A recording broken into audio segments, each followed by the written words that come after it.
Adanna stood under the Udara tree that Sunday afternoon. She wore her baggy shorts and folded her hands as she waited for Mr. Benko. Mr. Benko had a large boutique at the market square. He was rich, extremely rich, the only man that sold foreign fabrics at the whole of Izaga kingdom. Mr. Benko was on his way from his shop. In 20 minutes' time, Mr. Benko would be passing and both of them had scores to settle. In less than 20 minutes' time, Mr. Benko was on his way to his house. He wore a very decent blue African attire and carried his bag of money, which he usually carries everywhere he goes. "Hey, Benko, stop there," Adanna called out. Benko could not imagine the audacity with which the voice called him out. He turned around to see whom it was, and lo and behold, it was Adanna. "Bia? This rascal girl," Benko said, "is like you don't have respect, oh. How dare you call out a full-fledged man's name like that?" "Respect my foot," Adanna thundered as she grabbed his cap and pulled it to the ground. Benko was surprised, but before you know it, Adanna had pushed him to the ground and he began to give him hot blows. Benko caught up to push her back, but Adanna pushed him with more strength. He fell down to the ground, still clutching to his small bag of money. "Do you know the reason for this?" Adanna asked Benko. "It is to remind you that you are owing Amarachi." "Yes, Amarachi, the one that worked for you. 30,000 naira, her 2 months salary. You better pack her from this village if by this weekend you are still owing her a dime." Benko knew exactly what Adanna was talking about. Benko laid under the Udara tree as Adanna stormed out. Benko soon got up as he took to his heels as he still held his bag of money. Amarachi, Adanna's cousin, had brought her the report of how her boss, Benko, owed her 2 months' salary. It was an indirect way of punishing her for refusing to sleep with him. Benko has a good reputation in Izaga village, but Benko's secret life was not what it appeared to be. He was an expert in converting his female sales girl to his secret side chicks. Most of the girls that agreed to Mr. Benko's term does not have any problem with him. Amarachi, however, was different. She refused Mr. Benko's offer and even his gifts. The more Mr. Benko tried, the more distant Amara became from him. After 6 months of no hopeful outcome, Mr. Benko decided to teach Amara a lesson she will never forget. He accused her of stealing some clothes and started seizing her salary. At first, Amara felt helpless. She made efforts to clarify herself with Mr. Benko, but her efforts were like water flowing on a rock. Finally, Amara had no other option than to tell her cousin Adanna. Adanna's rascality was no longer a news in Izaga village. "Adanna, you fight a lot," Auntie Foma said. "With the way you are going, I don't think anyone would want to marry you." "And who cares about marriage?" Adanna replied. "Most times, when any of our relatives suffer injustice at the hands of someone, they will hide it from her because she would take it too far on her victims." Some of the villagers believed that Adanna was possessed, while some others believed that she smokes or takes some substances to be high. The older ones argued that she took her power from Ashamama, her grandmother. Unlike Adanna, Ashamama was very short during her days as a young woman. Despite her brief stature, all the young men do not toy with her. Whether you have come to insult her or to intimidate someone, Ashamama is always ready for you. While the young men are still standing and insulting her, she will lift them up and land their heads on the ground. Then she will balance her weight on them and give them some real bony blows. Some of the men were too surprised, while some who tried to fight with her found Ashamama's weight suffocating. They only struggled to get free from her grip. By the next day, Mr. Benko was at Amarachi's house. "How much am I owing you?" he asked. 30,000 naira, answered Amarachi. Benko counted the money and handed it over to her. "Count it and make sure that it is complete," said Mr. Benko as he stood by the side watching Amarachi count the money. "Complete, sir," Amarachi said. Benko nodded and left, still clutching his bag of money as tightly as he could. Though Adanna was born into a family with 3 elder brothers, she was known for her fearlessness and determination as a fighter. As soon as Ada comes back from a fight, her and her 3 brothers will start arguing. Ada, you are a woman, our only sister for that matter. You ought to be soft and humble because you're a woman. And who says so? Adanna will say defensively. Leave her alone.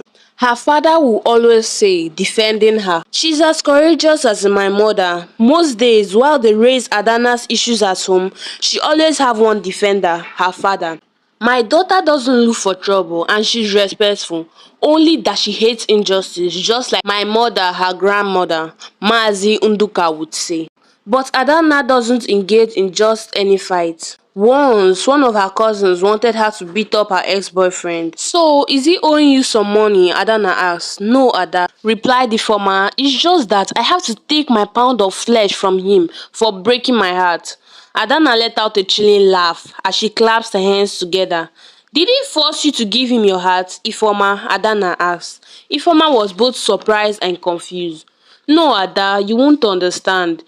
So you gave someone your heart willingly, and now he has returned it back to you. Instead of taking it back willingly, you want to fight. Bia, Ifoma, are you okay?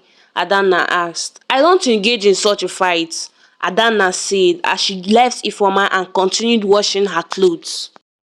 When Adanna was newly registered in SS1 at Izaga High School, Adanna was quiet and reserved, preferring to keep to herself. She observed the dynamics of the class and quickly noticed how Ako and her gang bullied Chidinma. Adanna felt a deep sense of injustice and decided that she could not stand by and watch any longer. Every lunch break, Ako and her gang would torment Chidinma. They would mock her, steal her belongings and push her aside, telling her she could do nothing to them. This made Chidinma dread going to school and she often felt helpless and alone. Every night, Adanna would sit up on her bed lamenting her silent disposition towards the bullies. She would blame herself to sleep, until one night when she decided she could no longer bear to stand aside and watch. The next day during break, Ako and her gang cornered Chidinma in the schoolyard. They began to mock her as usual. By the time Adanna approached where they were, they had already started pushing Chidinma down. Leave her alone, Adanna said firmly, her voice steady and unwavering. Ako and her gang laughed, underestimating Adanna, the quiet new girl. And what are you going to do about it? Ako sneered. Without warning, Adanna sprang into action, with her hands swinging across their faces like catapults. The surprised Ako and her gang members could not believe their eyes. The other students soon gathered, watching in awe as Adanna, who has always seemed so quiet, revealed her incredible strength and skills. Chidinma, still in shock, looked at Adanna with gratitude and admiration. Thank you, she whispered, her voice trembling with emotion. Adanna smiled warmly. You don't have to be afraid anymore. I will make sure they never bother you again. That was 7 years ago. Now at 21, Adanna had been fighting ever since then, and no matter what people had come up to say in the village of Izaga, it did not matter to her. Then one sunny afternoon, Adanna was chasing a young man with a stick. Many of the villagers were determined to stop her, but Adanna continued to chase the young man with her eyes as fierce as a lion and her feet as stiff as a hind. Adanna was relentless with her chase. Adanna, Adanna, the villagers all shouted, but she continued. She chased the man past the village square and the king's palace, and eventually caught up with him at the entrance of the Oreo market. She beat the man with her stick several times before a crowd gathered. Many people wanted to know the reason for such a fierce chase, but Adanna ignored them until she had flogged the man to her satisfaction. Next time I catch you in the farm area trying to rape any of the girls, I'll cut off your penis and put it in your mouth for you to eat, Adanna thundered. Many of the people in the crowd were taken aback and wanted more explanation from her. I caught this young man trying to rape a young girl who went to weed her mother's farm, she said. Amongst the crowd stood Prince Ugonna. He was a learned and cultured young man who returned home with a heart full of longing for his homeland and a desire to find a bride. Though many women who heard of the prince's return adorned themselves in their finest attire, hoping to catch the prince's attention, but none of the women were able to catch his attention. That hot afternoon, Prince Ugonna was sitting at the palace balcony, trying to catch some breeze, when he saw the girl chasing the young man with a stick. Inquisitive as others, he quickly came down and walked towards the Ore market, a pole away from the palace. Impressed by her courage, Prince Ugonna approached Adanna. "You are very brave," he said, his voice filled with admiration. "What is your name?" Adanna turned to face the prince, her expression softening. "My name is Adanna," she replied, slightly taken aback by the royal presence. The prince took a notice of how beautiful Adanna looked as she calmly narrated what she saw at the farm. Over the following days, Prince Ugonna and Adanna spent more time together. The prince was captivated not only by her beauty, but by her strength, intelligence, and unwavering support for justice. He admired her ability to stand up for others and saw in her a kindred spirit. Despite their different backgrounds, they shared a deep connection and mutual respect. One evening, during the New Yam festival at the palace, Prince Ugonna announced his decision to the kingdom. "I have found a woman I wish to marry," he declared, his voice steady and confident. "Her name is Adanna, and she possesses a strength and courage that inspires me." Then he turned to Adana and popped the question. "Will you marry me?" Prince Ugonna asked. Adanna, who stood beside the prince, nodded as she said yes and brought out her hands for the prince to wear her the engagement ring which he had brought out. She felt a mix of pride and humility. She had never imagined of getting married, let alone getting married to a prince.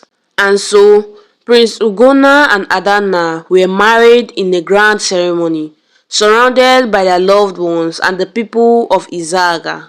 Adanna's brothers, who were doing business in the city, were there at their wedding, proudly seated as the prince's in-law. Together, they ruled the kingdom of Izaga with wisdom and justice, their love and partnership serving as an inspiration for all. Hey friends, what do you think about Adana in this story? Please share with us on the comment section below and kindly subscribe as we load you with lots of amazing tales by African Tales by Oma. Love you guys. Bye.